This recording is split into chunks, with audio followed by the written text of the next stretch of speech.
Are you working on your author career but struggling to get that first book published? Does the goal of being an author seem too lofty? Or thoughts of having multiple books and making a full-time living are as fantastical as living in Cinderella's castle? Welcome to Discovered Wordsmiths, a podcast where aspiring authors can be heard. Join Stephen Schneider as he finds and talks to authors you may not know, but authors that have gotten their foot on the author career path. Hear what they've done to get there and where they want to go now. Settle back. It's time for a bit of inspiration and advice. Come listen to today's Discovered Wordsmith.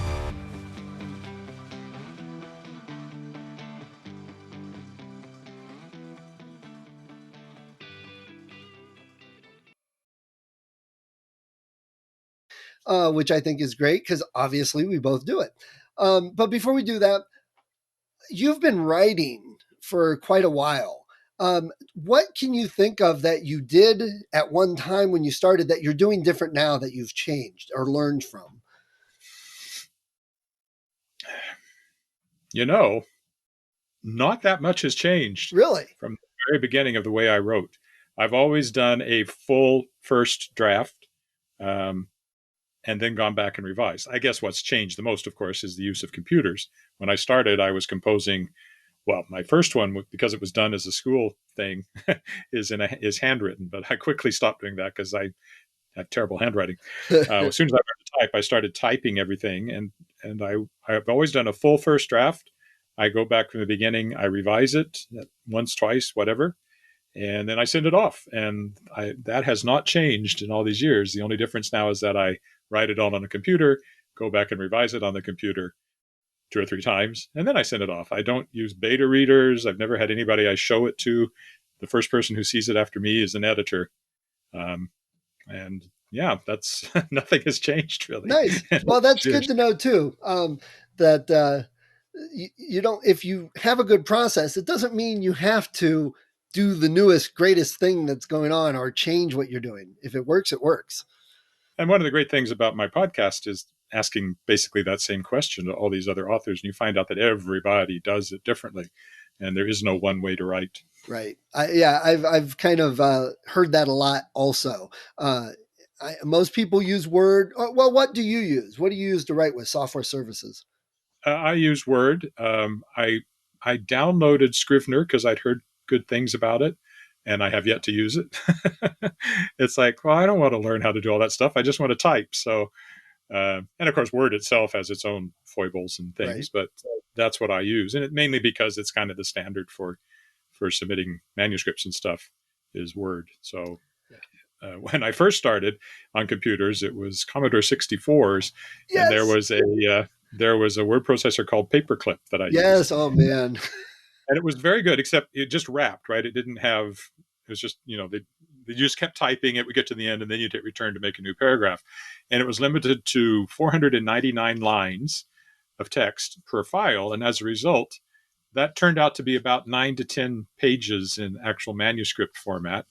And all the books I wrote on Paperclip have chapters about 9 or 10 pages. I started training myself to write chapters that were the same length as the file that I could fit onto a paperclip. And that may have carried over. That still seems to me, I feel like I'm about at the end of a chapter. And if I look, it's typically, that's about 10 pages. Right. So I think paperclip got in my head back in Commodore 64 days. I used SpeedScript, which was a type-in from Compute Gazette that you actually had to enter it by hand. That's totally foreign to the kids nowadays, let me tell you. I did quite a bit of that actually with in the same magazine with my Commodore 64 typing in program. Yep. And you make a typo and you had to go back and find out what it was. Yep. That was good training as a programmer. You had to, that was really rough. I learned BASIC back in those days, and with the Commodore 64, it had that music chip. I wrote a complete music entry program in BASIC where you put in, I think it was like a four-digit code which told you the pitch and the duration and however it worked. And you could do it by, reading the music and then putting in this code for each note. It's just a melody line. There was no harmony going on. And it worked. And it took a long time. And when I finished, I looked at it and thought, okay, that worked. but I could have bought one for like $20 that did it way better. Right. And that's what I said, you know what? I'm going to leave it to the programmers, and I don't think that's the direction I'm going to go. But I really enjoyed playing with it at that time. So. Right. That's interesting because I did similar things, little programming. I programmed a game from the Commodore called Cosmic Arc. I recreated it on the Commodore, and I went the opposite direction. I went, that was a lot of fun. Let me do it again. So it was fun. I just wasn't satisfied with the result. And rather, and in writing, I decided, well, I'll just write something better. In programming, I just decided I'm going to leave it to other people who could do it better. Right. So I made kind of a different choice there. My roommate in college was a computer programmer too, so I was very familiar with people who were going into that. He was all COBOL and all that stuff at the time, Fortran. Oh gosh, yeah. And I'll say, you like Word, I like Scrivener, and Scrivener just clicked with me and made sense. And I think it kind of is the same type of thing. People who would enjoy programming seem to, or that type of thinking, enjoy Scrivener, and the people that would not enjoy being a programmer seem to like Word a lot more, which is a lot of creative writing types. It just seems like the more analytical and logical your brain, that straightforward black and white type thinking, the more Scrivener makes sense to you. But that's, just my observation. I think it has to do with the writing process as well. There are people who do lots of Post-it notes, and they track scenes and beats and all this stuff, and they'll have flow charts and things right. for their novels. And I just write out some ideas and start typing. So, yep. So again, it's a different process. And Scrivener was really useful for keeping all these side notes and things. Yeah. And I just don't work that way. So and I don't think at this point in my life I'm likely to change. So. Well, that's the great thing if you write fantasy and sci-fi, is you don't have to do quite as much research into what's actually real. Well, it depends on the story. There are, like the first World Shaper book was written, it's set in a world very much like ours. So I actually had to do lots of research on stuff like apple growing in the Northwest, and sailboats and everything. Things keep popping up. We think, I don't actually know enough about this to make it believable. I got to research it. But yeah, if you're writing something in an entirely made up world, it's a little easier to just say, yeah, it works this way. Yeah, exactly. As long as you're consistent. Yeah. So let's talk a little bit about podcasting. You do this. So first of all, what made you want to do a podcast? You've been writing for years. Why do a podcast? Well, I've also done a lot of television and radio broadcasting. I had my own local TV show, which was a phone-in show about computers, by the way. It was called Net Talk. People would call in and they'd say, I've got this problem with my computer. And I'd say, that's a very interesting question, Bob, because he was the techie. I was kind of the host, but I wasn't answering a lot of the questions. And that went on for years. And I've had a radio program I hosted about local arts called Culture Jam, it was called. And of course, I was a former journalist, so I'd interviewed lots of people. So it was always in the back of my head, I could do a podcast. And the trigger was when World Shapers, the series started. The first book was called World Shaper. You'll notice it has the same name as the podcast, The World Shapers. I thought, well, here's my opportunity. Also, I'd been in the field a long time. I knew a lot of authors. So I was able to call up. My first 3 interviews were John Scalzi, Robert J. Sawyer, and Tanya Huff, all of whom I knew. Scalzi and I were, as he will say, I was the first person he met in science fiction in person outside of his editor. When he came to the Toronto Worldcon, he was late to his first panel. I was on that panel, so he came rushing up and sat down next to me. Now, his career has gone at a slightly different angle than mine has, but still, I was able to call him up and have him on the show. And after that, it was, and I knew Orson Scott Card because I wrote a biography of him, so I was able to get him on.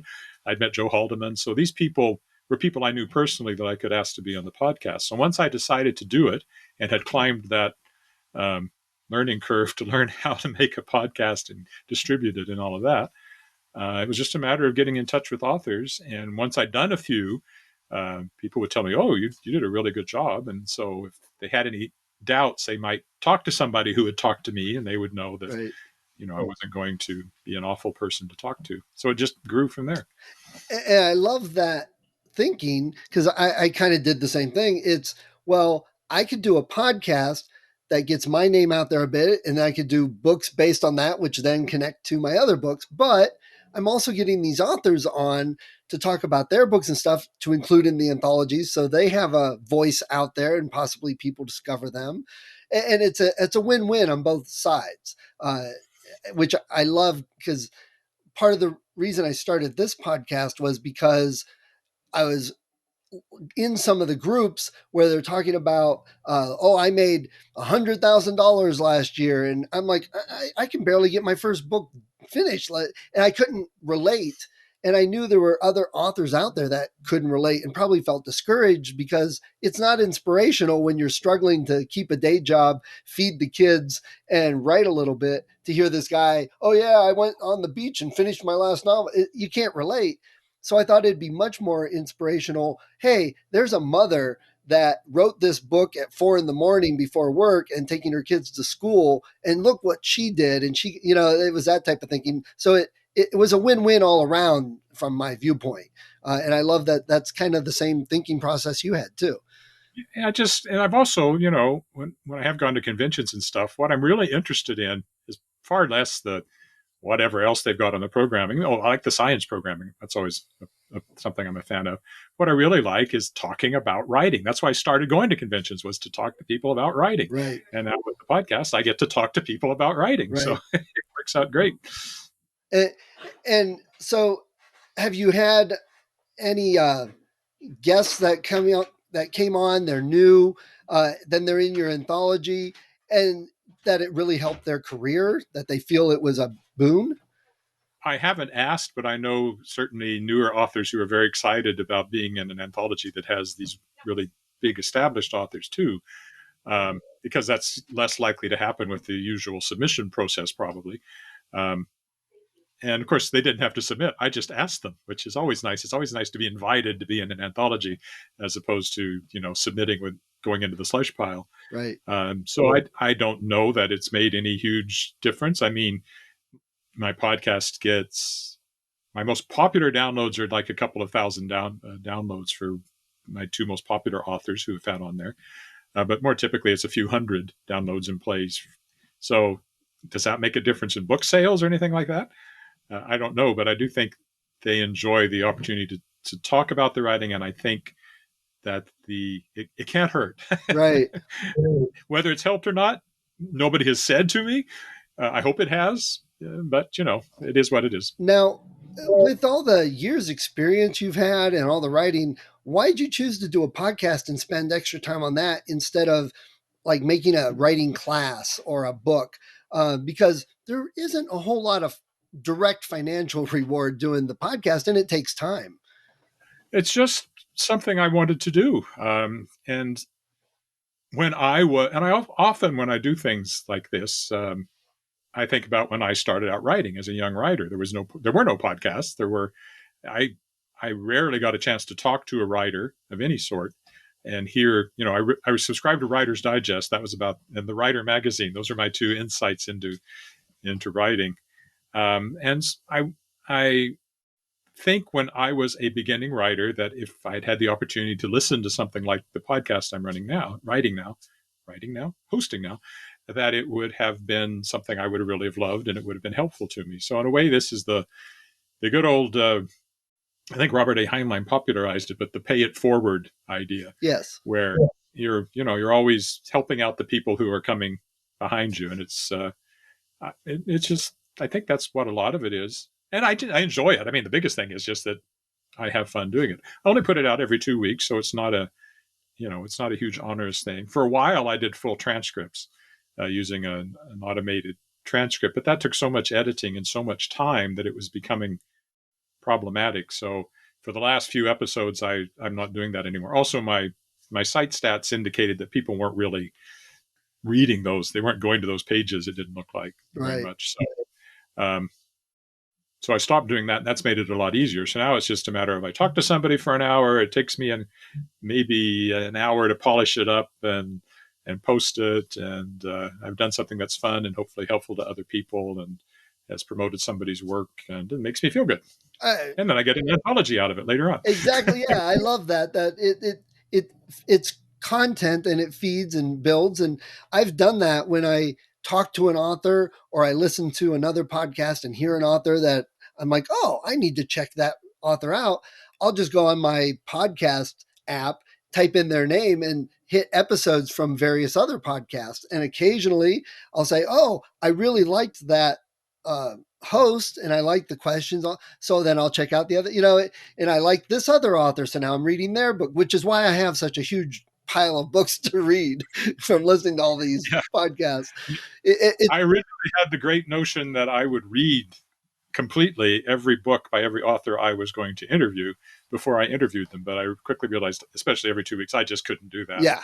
I couldn't read. And also it meant that I read nothing else. The only thing I was ever reading was somebody's whose book was coming up, and I probably wouldn't get it done. And so then I had all these half-read books, and then I had to go on to the next one. So now, if I read some, I try to get a feel for it.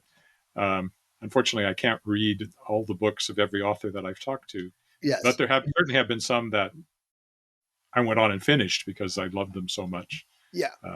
I agree. If I did a podcast episode and read a book from that author, I wouldn't have time to do my own writing each week. That's exactly. There's only so many hours in the day. Right. And now that I'm a publisher, that's eating up tons of time doing publishing stuff. And I do some audiobook narration. There's an audiobook I want to get onto, and of one of mine that I published. So there just aren't enough hours in the day. And although the publishing company Shadowpaw Press is named after our cat, he's no help at all. Darn cat! You should get a dog. Oh yeah, I keep telling him. Lassie would have done this. He just looks at me. Yeah, well, I'll tell you, our dogs just in this weather, and it's 20 something out there. They don't like our one dog doesn't like to go out in this weather. Our other dog, short-haired boxer, wants to go out and run around the snow all the time. I'm like, you're going to die. You're going to freeze. So I don't know if a dog really would help. When we started, walk dogs. Pardon me? You have to walk dogs. Yeah, you do.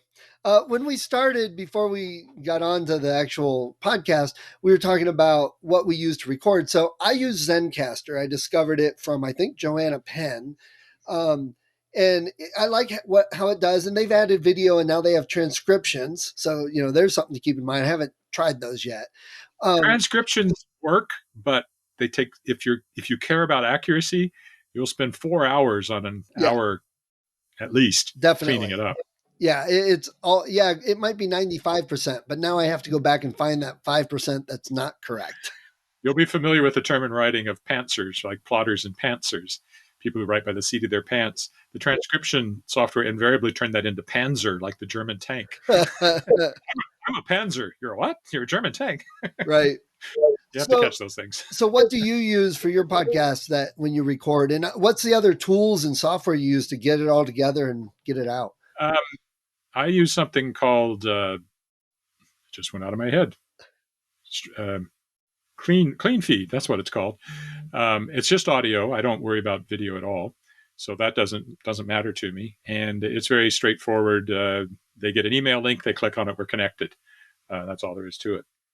My backup is Skype, which since they added recording does a really good job. Actually, I don't know why I don't use it more because CleanFeed, as I mentioned when we were talking before we started, I seem to have trouble getting the levels quite right. So sometimes I'll be, well, author, tell me about your book. And the author goes, well, I was watching it.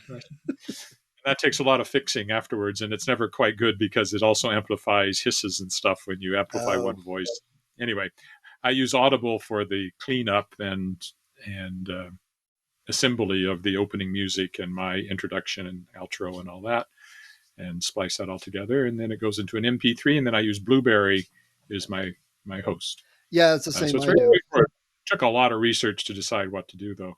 And the one thing, I've been looking at Zencastr, and I might try it because I like the fact you get 2 separate audio files, which solves that problem of levels. Yes. And I will say it has saved my butt several times. Like I said, Zencastr will record each of our files locally and then upload them at the end. So if we do get a drop somewhere, it's not affecting both people or the audio. And they do have a post-production. It's just a simple click of a button. And I was hesitant to use that. At first, I was using both audio files, getting them in Audacity and normalizing the levels and doing. I said, you know what? I'm going to try their post production. I click it, one button, one file, and it's balanced and it sounds good. And I'm like, oh, that's all I'm doing. And the other thing, oh, sorry, you were going to say something? I was just going to say, what's the cost for Zencastr? Oh, it's really not bad. I'm not really sure. When I first started, it was right at the beginning of the pandemic, and they were like $20 a month for X amount of hours. But then they said, well, because of the pandemic, we're going to offer everybody unlimited hours for the $20 a month. Great. Well, they haven't changed it in a year and a half since then. So I'm not sure where it may end up. But honestly, I've got all my files. It backs them up on Google, the individual separated files. For me, it works. And Zoom, the other thing I noticed is with Zoom, if my dog walks through and the toenails on the floor, Zoom picks it up, whereas Zencastr seems to block out a lot of background noise. So, well, it sounds better than the clean feed. One thing on clean feed is you have to manually click a button periodically to download what you've done so far. And I have, on one occasion at least, failed to do the final download and lost like the last 5 minutes and had to shamefacedly ask the author, could you come back so we can just do that last bit again? Yeah. And it sounds like with Zencastr, that wouldn't be a problem either. No, and that actually has saved me. And you still have the separate files, because there are times with various problems where you do the post-production and they don't line up. So it sounds like we're talking over each other and asking weird questions for the answers. So you can download the separate files and manually align them. So you get the best of both. Actually, looking at our audio files down here, it looks to me like our levels are not balanced at all right No. now. I seem to be much softer than you. Well, that's on your end. On this end, they look a little different. I've discovered that also. Other authors have made the same comment.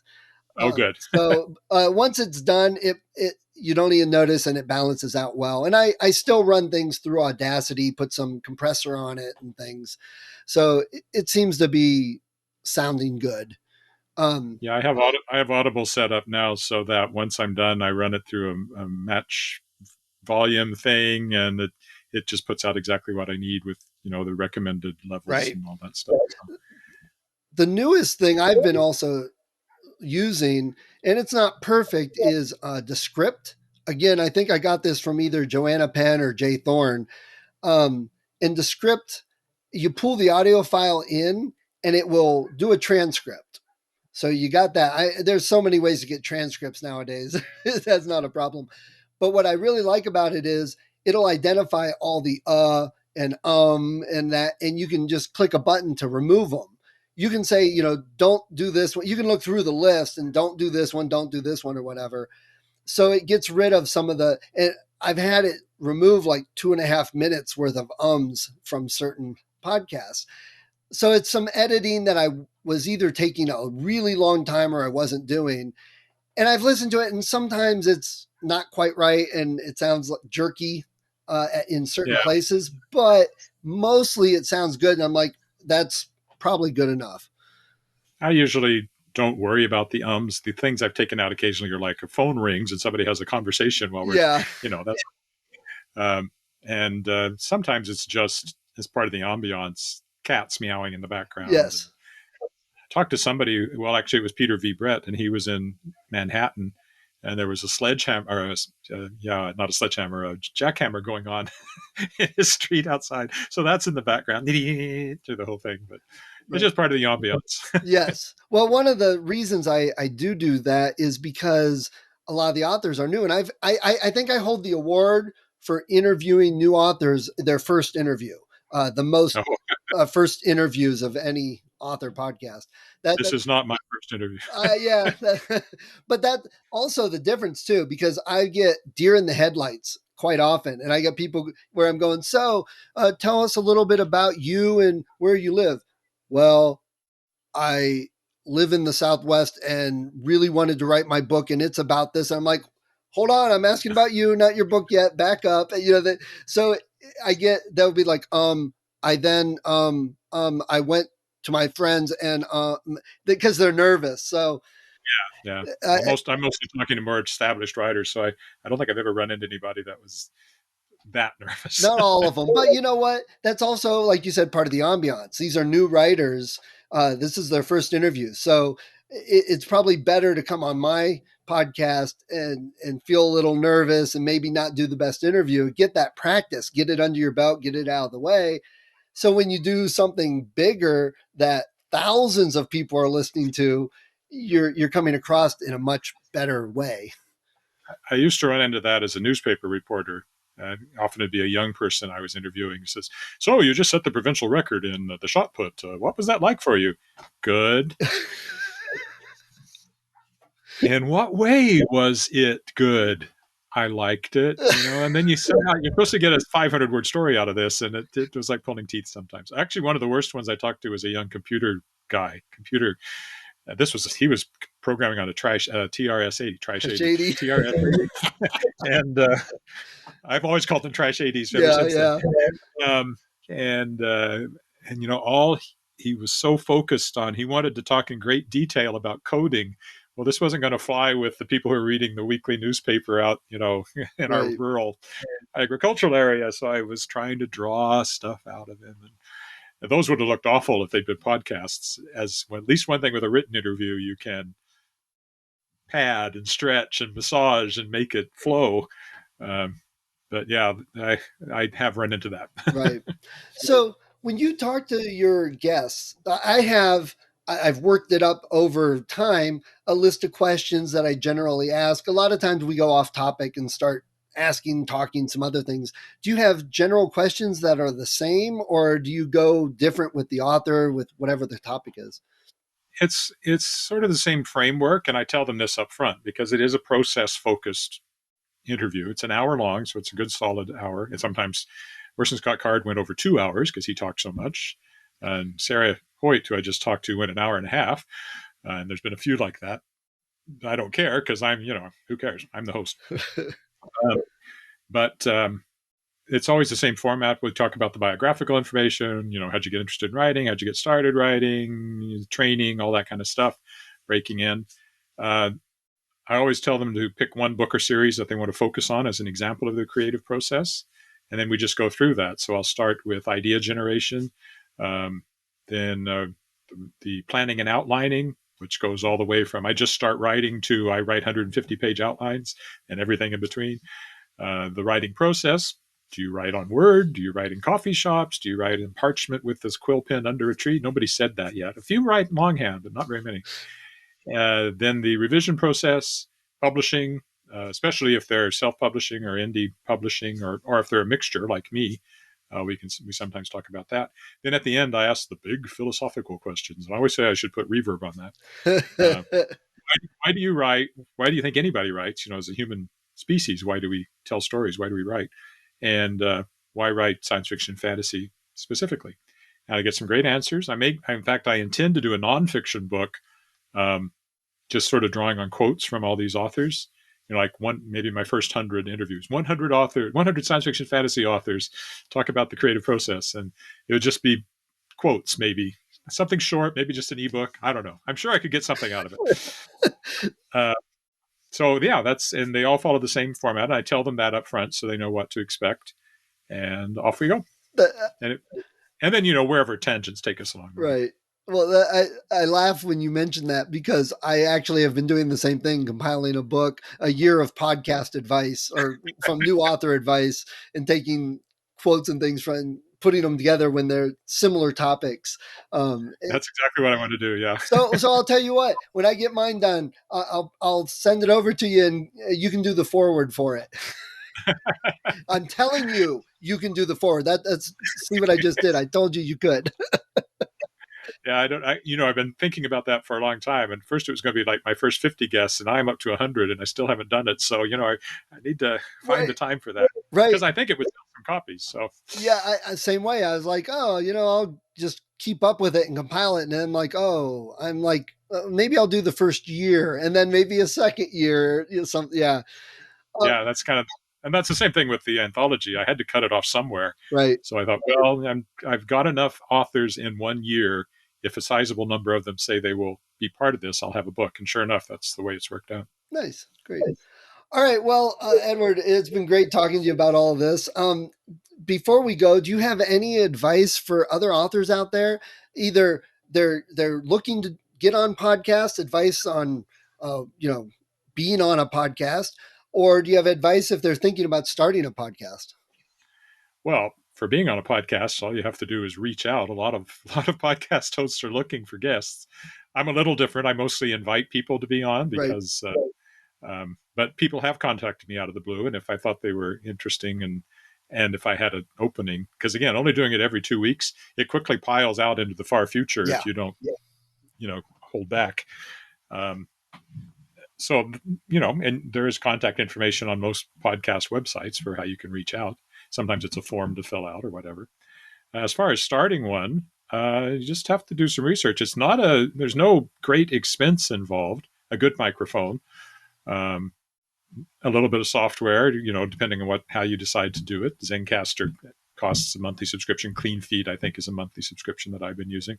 Blueberry, which is the host. You have to find a host. That's another bit. It is not a huge amount of money. And then you should probably have some idea of how to talk to people. That would be, and how to ask questions and how to follow up on questions and how to keep it interesting and what to do when there's dead space and nobody's talking and how to jump right back in with something so that you're not the one with the deer in the headlights look. Yeah, when you get that answer of good, then you go, you have nothing else. And you mentioned Blueberry, and I was going to say earlier, I use that also because it has a great plugin for your WordPress site. So I can easily type up show notes and just put a link to the episode file. And when I hit submit, it automatically submits to Blueberry and goes out to all the great podcast aggregators out there. So I recommend that for people too. And we should say it's BLUBRRY. There's no E in the berry. Right. Yeah, very much so. Great. All right. Well, Edward, thank you for all the talk and advice today. That's appreciated. Well, thank you so much for having me on. Thank you for listening to Discovered Wordsmiths. Come back next week and listen to another author discuss the road they've traveled, and maybe sometime in the near future, it might be you.